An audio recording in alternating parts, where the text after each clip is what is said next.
জগদ্ধাত্রী পুজোর নবমীর দিন আমরা সবাই মিলে চন্দননগরে ঠাকুর দেখতে যাই। এই ঠাকুরটি হলো ফটক গোড়ার। খুব সুন্দর সাজায় সোনার রূপোর গহনা দিয়ে। এই ঠাকুরটি হলো বাগবাজার। আলোর ঝাড় দেখেই বোঝা যায়। ঢাকের সাজ আর চালচিত্রের ওপর খুব সুন্দর নিখুঁত কাজ থাকে।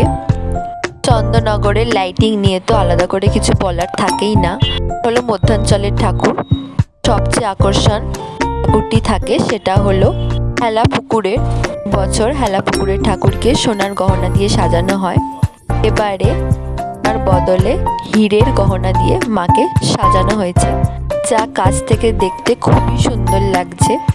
প্যান্ডেলটির থিম হচ্ছে মানুষের দৈনন্দিন জীবনের যাত্রা। প্যান্ডেলটি হলো লিচুতলা। প্যান্ডেলটি ভাঙা সাইকেল, কোনো খবর কাগজ সব জিনিস দিয়ে নিখুঁতভাবে প্যান্ডেলটি বানিয়েছেন। কে কে চন্দননগরে জগদ্ধাত্রী ঠাকুর দেখতে এসেছিলে সেটা আমাকে জানিও। এই হচ্ছে আমার নবমীর দিনের আউটফিট লুক। আমাকে কেমন লাগছে লুকে সেটা আমাকে জানিও।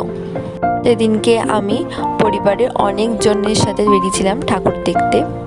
দিদি, মা, দিদি মাসিকে ফটো তুলে দিচ্ছিল। তারপর আমরা চলে গেছিলাম অন্য একটি প্যান্ডেলে। এটা হলো বৈদ্যভূতার ঠাকুর। তোমরা কে কোথা থেকে আমার ভিডিও দেখছো সেটা আমাকে জানিও অবশ্যই। এই রাস্তাটায় লাইটিং শো চলছিল, অনেক মানুষ গানের তালে নাচছিল এই রাস্তাতে।